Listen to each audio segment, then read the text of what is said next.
बातमी पिंपरी चिंचवडमधूनच आहे। याच प्रकरणातली आहे। मोशीतील दुर्घटनाग्रस्त इमारतीबाबत अत्यंत धक्कादायक खुलासा झालाय। ज्या 3 मजली इमारतीत दुर्घटना घडली तिच्या केवळ तळमजल्यावरच महापालिकेचा पूर्णत्वाचा दाखला असल्याचं समोर आलंय।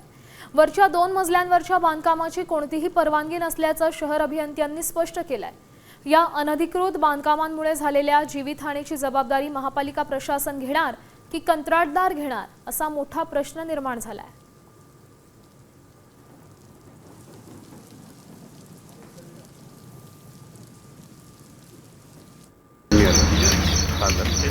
त्यामध्ये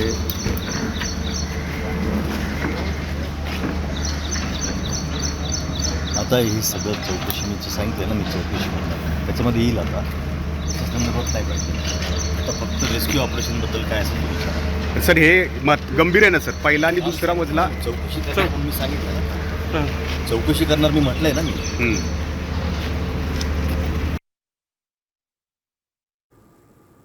अधिकची माहिती जाणून घेऊयात ग्राफिक्सच्या माध्यमातून। वरचे 2 मजले नेमके कोणाच्या परवानगीने उभारले होते?